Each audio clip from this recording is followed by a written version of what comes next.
Quand l'équipe de ce guide m'a demandé si je voulais bien aller interviewer leur guide au Népal, j'ai tout de suite accepté. Yamé était le premier d'entre eux. Il est gentiment venu nous chercher à l'aéroport et nous a proposé de passer notre première nuit chez lui. Yamé et sa famille ont vu leur maison détruite pendant le tremblement de terre de 2015. Et depuis, ils vivent dans une petite cabane en tôle. C'est quoi le nom là, du plat que t'es en train de préparer? Dalvat.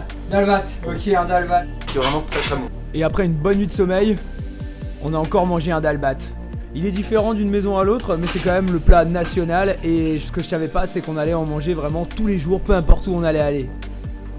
Katmandou semble être une ville toujours en chantier depuis le tremblement de 2015. Mais apparemment, c'était déjà comme ça avant.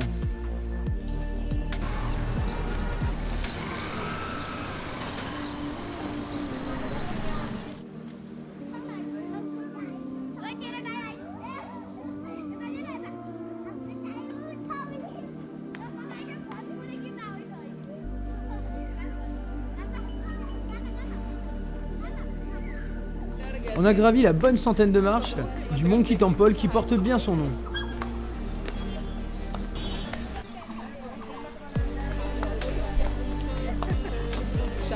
Et on a tourné des moulins. Des dizaines de moulins à prière.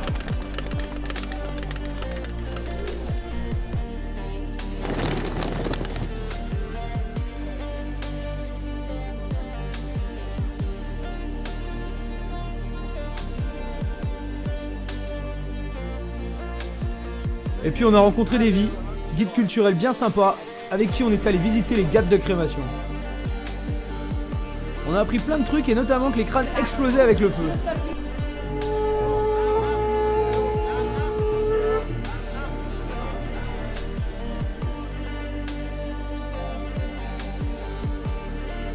Davy a dû négocier dur et nous arranger le coup pour pas qu'on paye trop cher pour prendre la photo d'un baba. Et ils sont durs en affaires ces sadous. 1 euro la photo quand même. Les Népalis y viennent pour le spectacle ou pour des rendez-vous galants. Et j'avoue, c'est un peu morbide. Comme on mouille les pieds des cadavres avant de les brûler, bah ça brûle pas entièrement. Et ça finit dans le fleuve, où les singes se baignent. Pour cette nuit-là, on avait choisi un hôtel dans le quartier touristique, mais c'était vachement trop bruyant. Alors quand Pooran et sa famille nous ont invités à venir dans le homestay, on a tout de suite accepté. Namasté, namasté, namasté. On avait rendez-vous l'après-midi à la Stupa de Botna avec Pradip Gimir, guide de haute montagne. On a fait 4 fois le tour.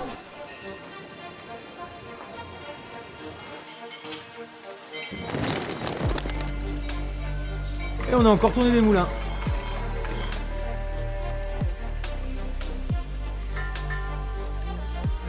Et après tout ça... Alors Pooran, qu'est-ce qu'on mange? On mange Dalvat. On a super bien dormi chez Pooran. Et pour le petit-déj, un dalbat.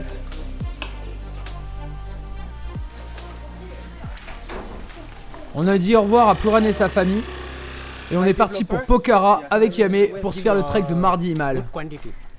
Pour allier Pokhara depuis Katmandou, il faut plusieurs heures de bus sur des routes défoncées. On a appris un nouveau mot. Et on a fini la journée sur un dalbat. Et le lendemain, on s'est levé aux aurores pour partir à l'assaut du trek de Mardi Himal. Ça montait dur direct. Les paysages étaient assez variés et plus beaux les uns que les autres. Et voici l'Annapurna. Petit contrôle de nos permis de trek.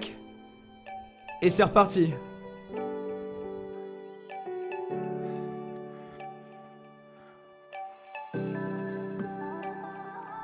À un moment, on s'est retrouvé noyé dans le brouillard en plein milieu d'une forêt. Ça avait quelque chose de mystique. Low Camp, notre refuge pour la nuit. Voilà, c'est bon. Excusez-moi, maintenant je vais laver mon kiki.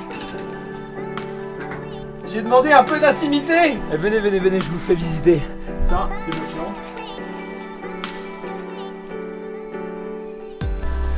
Et voilà, c'est parti. À peine levé. Il fait encore très froid. En route pour la suite de l'aventure. Alors ce qu'il y a de fou quand même, c'est que nous on est équipés avec des pompes de marche, avec des bons crampons et tout. Et la dame qui nous accompagne, je sais pas jusqu'où elle va nous accompagner, mais elle est en tongue. La mauvaise nuit plus le manque d'oxygène se font vraiment ressentir. Mais pouvoir apprécier un lever de soleil sur l'Annapurna, ça se mérite.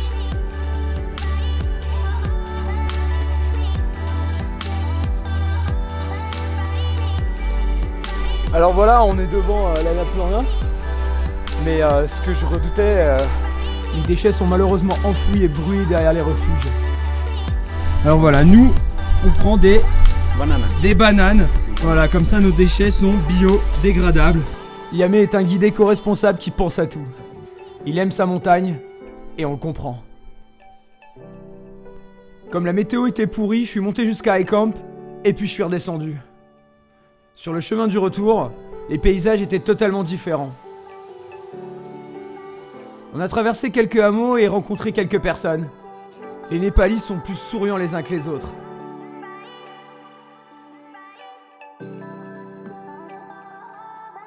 Et pour le retour, on a préféré voyager comme les locaux.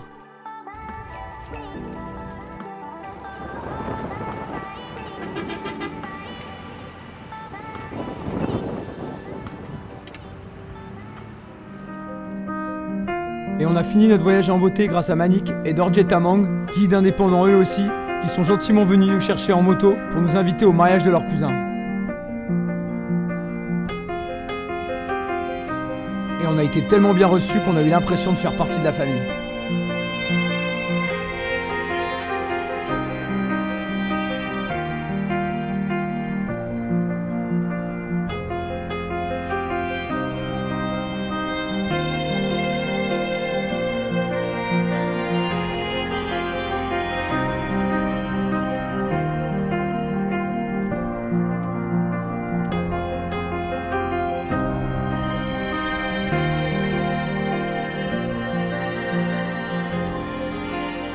Ça c'est le dernier jour au Népal, donc c'est normal de profiter un peu.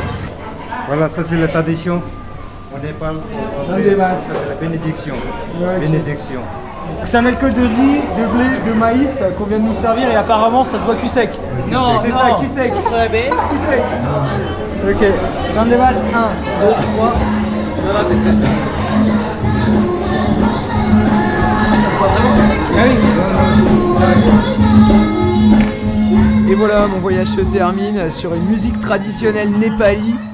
Et pour conclure, je dirais que les Népalais sont les gens les plus adorables, les plus chaleureux, les plus accueillants qu'il m'ait été donné de rencontrer au cours de tous mes voyages dans le monde.